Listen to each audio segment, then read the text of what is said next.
So, we all know what TikTok is, right? $19 Fortnite card. Who wants it? I mean, come on. I'm sure you have some younger sibling or family member who is even more glued to their phones than I was glued to my TV in 2009. The only difference being, in terms of vision loss, I think I'd rather be looking at stuff like this as opposed to whatever the actual fuck this is right here. Come on.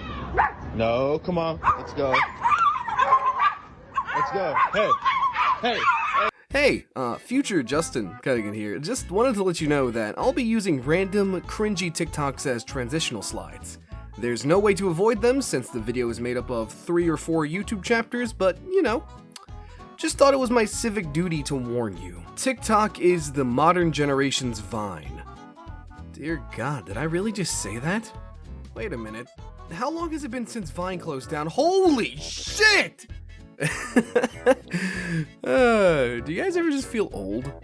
Though, unlike Vine, TikTok videos can actually be rather lengthy. In fact, I've seen a few that can reach up to the 2-minute mark. But when compared to your usual 5.5 hour long video essays, it's definitely short form content. And which age group has a statistically small attention span? That's right, children and teenagers! And much like anything primarily popular with younger people, TikTok is the breeding ground for some of the most wild and frankly gross content the internet has to offer. I actually think this is worse than the Tide Pod challenge, if you guys remember that, where kids were just eating Tide Pods and killing themselves. And unfortunately, when something gets popular, it gets copied. Instagram Reels, Twitter to a degree, and finally where the subject of today's video comes in, YouTube Shorts. Now, YouTube Shorts are, in essence, just a dumping ground for TikTok content. The large majority of these videos were posted on the Funny Dancing Man app first, and then later posted onto YouTube by someone, more often than not, completely unrelated to the original creator, and, you know, it kinda disgusts me to admit it, but I watch a hell of a lot of YouTube Shorts, and because of that, I've seen the worst and the best that short-form content can offer. Content creators such as Spice King Cam, Senpai Kai, Nick Giovanni, Lisa Nuke. Oh my god, I literally only watch food people. Fuck me. But these are people who actually make some good videos that make for a decent, quick, and easy dopamine rush when I need one after a long day of work. But if you've spent any time on YouTube Shorts, you've definitely seen the movie fact channels, reposts of interviews, or podcasts. Also, random Roblox videos with 10 views for whatever fucking reason.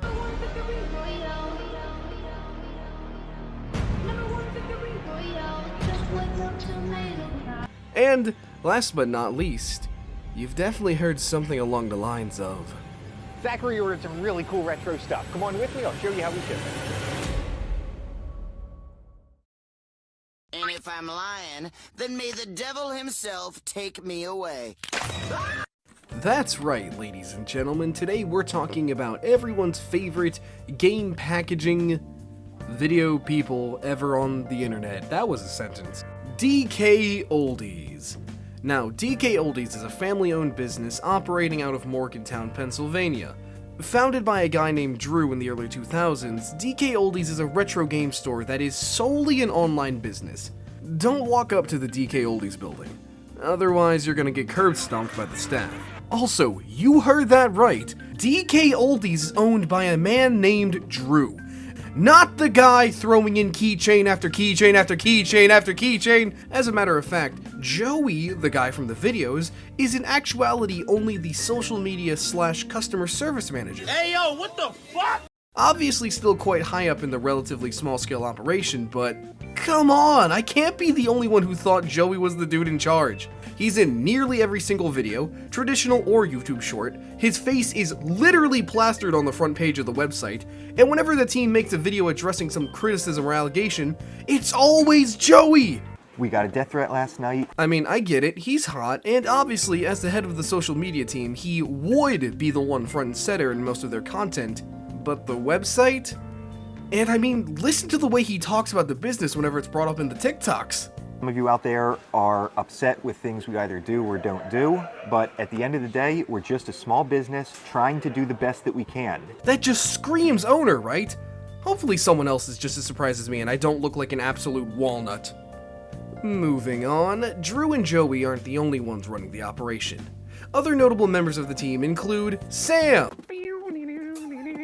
Britt, I wonder what it is. Maybe music? this guy. I knew this day would come. Oh god, do I really not know his name? I feel kind of bad.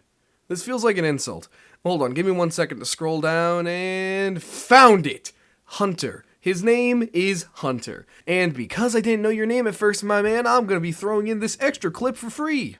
It was a monster man. Hey, yo, what the fuck? And of course, there are many more people working for the company, whether it's on the floor, the social media team, cleaning department, or the more back-end stuff. Though, given the subject matter of this video, we're mostly going to be talking about these four. On that note, let's get into their videos, shall we? Hey, get the fuck out of here. If there is one thing TikTok and YouTube Shorts are good at, it's sucking away people's time, me included.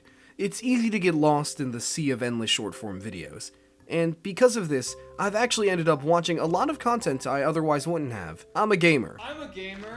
I like video games. Yet, here I am, watching some guy carve out ice for drinks at a bar, or a lady making instant ramen. Hell, I've even become a huge fan of Drew Talbot's videos. And for those of you who don't know, they're like Vine-styled comedy sketches. It's honestly crazy how far I've branched out in terms of the type of content I consume thanks to these shorter videos. And frankly, I don't think I'm the only one. So it was only a matter of time until a smaller company used the format for some free promotion. Enter DKoldies. Now, I'm not making the claim that no one knew what DKoldies was before they started to make these TikToks, though I am heavily implying it. But that's not a bad thing per se, cause I find their content to be rather fun and entertaining. Granted, it's not exactly the most difficult or creative stuff out on the web, though honestly, if we're on TikTok, the bar isn't exactly set very high. Excuse me. Can I please bite a chunk out of that ass? DKoldies, whether it be on TikTok or YouTube Shorts, tend to post videos belonging to one of three categories, starting off with the order packing videos. You picked out some great games, Brandon. Let's grab them. I'm throwing in a gift. These are by far the most common and the first ones you've ever seen from them. Basically what happens is they take a random order they've received, flex their giant wall of gamer moisture, and then pack and ship it out. Think of it as a sort of reverse unboxing. Instead of filming yourself opening up a package, Joey films himself fulfilling your order. And this is yet another example of TikTok getting me to watch content I wouldn't have otherwise. Because, let's face it, when described to you, this stuff sounds boring as fuck. Okay, now I need you to stick with me here. It's actually pretty entertaining. I think it boils down to two factors really. First off, it's just kind of fascinating to see what games other people enjoy. Sounds simple, but it's honestly the truth. It gives me the same kind of vibe as when I would pass by randoms at a GameStop as a kid, listening to them talk about the new games they were gonna buy, why or why not they enjoy them, and it's that same nostalgic memory that makes me wonder the same things here. For example, what drugs is this person selling to be able to afford all of this? A system bundle, 6 SNES games, a Game Boy complete with 2 games, another 5 N64 games, and 2 more controllers. My fucking god. You know, I just started watching Breaking Bad and, it's starting to look a lot more lucrative. This is Mr. Pink, Mr. Rainbow, and Mr. White. Jesse. And secondly, it's just kind of cool to get a look behind the scenes at such a large operation. I mean, come on. I think we all want a literal wall stocked from top to bottom with video games. This innocent excitement extends to each and every one of their videos in some fashion. Oh right, I forgot to mention their other types of videos, didn't I? Well, after unboxing, their most pumped out video template seems to be the guessing game. Sometimes it's Joey trying to find a bootlegged copy of a game underneath a time limit, or it could be the same thing but instead he's racing Sam, or, and this one is my personal favorite, Sam guessing random gaming items. Okay, now before I go more in depth about what this type of content is like, I'm just gonna put it out there, this motherfucker is a cheat! Listen, there is coincidence, and then there is just plain fucking cheating. Color. Flat. Yellow. You can't feel color! Alright, to be fair, he is one of the people who helps unload and pack orders, so I guess he'd probably be able to figure out which specific variant of a system they had in stock at the time, and some of the items are very easy to distinguish from each other. I mean, like, come on. From feeling alone, you'd be able to tell a GameCube apart from an Xbox. Both boxes, but this one has a handle. But still, I think it's incredibly more likely that this man is a wizard. Honestly, these few video types are just the tip of the iceberg. When exploring their page, you'll quickly discover that they have a much wider range of content than one might have expected. They aren't just pumping out packing videos, even if that is what they are most well known for. As a matter of fact, they actually change things up pretty regularly. Some notable examples of which include videos of the crew testing out some random or wacky gaming accessory, like the GameCube extension cables. Or videos of Brit drawing random characters, including Sonic, Pikachu, I actually really like this drawing, also Crash Bandicoot.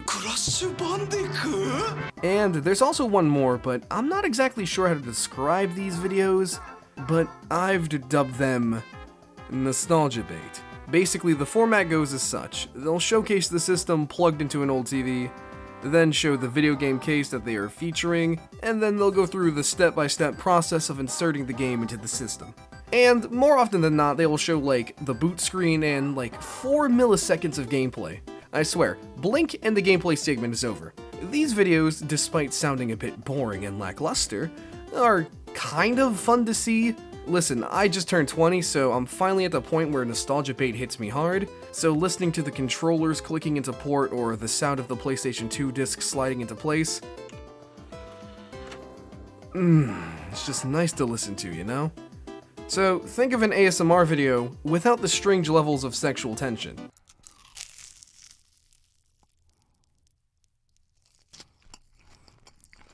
Hi again, Future Justin here. I forgot to include this little tangent in the section about the packing videos, but sometimes Joey will throw in a little gift alongside a person's order. Usually they're just cute little knickknacks, you know? A keychain here, a plushie there, another keychain. Wow, he really does give out keychains a lot. Though on occasion he is known for sending out a much larger gift. Usually when the person drops a particularly large chunk of change on their orders. Typically, when a large order for a system comes in, and, you know, with a decent amount of games with it, Joey tends to drop the big boy gifts. That's right, we're talking about free games, folks, and not even throwaway titles. So I'm throwing in Mario Party 2 for free. Holy shit, that is a generous gift, huh? Well, yes, but it's also because this particular order was gigantic and undoubtedly came up to around $1,000+. Why am I bringing this up, you ask? Well, I just thought it was interesting. And I'm mad they never recorded any of my fucking orders for this damn video. Anyway, back on topic. DKoldies in terms of a content creation channel is actually fairly well done. The vast majority of their content is enjoyable, and I'm sure we all wish we could work at a giant warehouse full of video games. Except for GameStops, I've heard they actually kinda suck. How was my day? Yeah, how was your day? Fantastic! But hang on, what if you decided that it was time to relive your childhood? I mean, who could blame you? Watching video after video of fellow grown adults playing with consoles from the 90s and early 2000s tends to stimulate things a little bit. So that brings up the question, as a business, how does DKoldies fare? Pretty damn well, if I do say so myself. I could be blue, or I could be purple, I could be green or pink or black or white, I could be every color you like. When it comes to buying video games online, there's usually one thing that turns people away, and that would be the reliability of it all. Now, I'm not talking about sites like Amazon, which, despite operating in a very similar manner, are considered far more reputable in the grand scheme of things.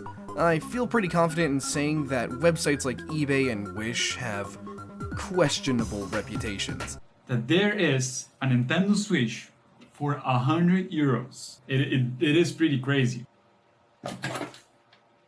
What is all this? It is pretty crazy. And unfortunately, if you're looking to buy games for consoles which have been off the market for some time, it's more or less your only option. And for the average buyer, that's more than enough to dissuade them from starting up a retro game collection, which is a huge shame, cause let me tell you, I've been having much more fun with games from 2009 more than 2022. Luckily though, it's actually an issue that DKoldies disregards completely, thanks to their relatively well laid out website. Kind of a no-brainer because a poor website can completely destroy a business's chances of surviving. Like, alright, here, follow me on this. Imagine you're a TikTok user who decided to check them out after binging 80 of their shorts in an hour, and you see this. I'm scared. From the top of the homepage, you've got drop-down menus for every major game company. I just said Nintendo. Nintendo, Sega, Sony, and Microsoft. Hover over any of them and you'll be provided with a list of every platform released. Take Nintendo for example, and you've got an option for literally everything! NES, SNES, Game Boy, all the way up to the Nintendo Switch. After that, all you have to do is click on the system you're looking for and you'll be brought to a new page. From here, you've got pretty much everything you need. Want to buy some games? Boom! Option at the top for all the games they have in stock. Looking for the system itself? Bam! Bundles for sale. Plus, all the usual stuff for shopping online, such as filters and such. As simple as that, really. And once you find something you want to buy, you'll be given a few options. Loose discs or cartridges, case and cover art, or complete. And just want to point it out there, if you're someone who buys loose copies of games, I've got a special place for you. Get in. Though it is much cheaper, and with each option you add another $1 or $2 to the price. Unless it's a GameCube game. Yeah, if there's one thing that DKoldies is often criticized for, it's the price. DKoldies. When you go on DKoldies' website and there's a listing for a price, then you click on the item and the price changes. Do not buy from these people. What is going on? Pause for a second. I'm just gonna cut in here to tell you guys that I had already written a decent chunk of script dedicated to DKoldies overcharging items, but after a bit of research, it's honestly not that bad. Now look, I'm not saying they don't charge a fair penny for games from ages ago, because let me tell you, there are definitely some oddities to say the least. I mean, a complete copy of Simpsons Hit and Run, a great game by the way. When I grow up, I want to go to the moon! Why wait? Cost $83 on DKoldies. Meanwhile, the going rate for a complete copy according to the price charting website is only $39. I do feel the need to bring this up because you'll see price jumps in a similar fashion all over the website, especially with the rarer systems like the GameCube. Though it is mostly an exception to the rule as opposed to a standard, because honestly, the majority of their prices are very fair. Either they are competitive with the current value or match it. And if you're shopping for anything other than Nintendo, the prices are quite good. Me personally, I've used the website to rebuild my PlayStation 2 and 3 libraries, and in total I've managed to gather up 24 games in excellent quality for only around $154. Granted, did my voice just crack? That's atrocious. Granted, most of them don't include the manual, but the boxes and the cover art are in mint condition, and each and every game ran flawlessly.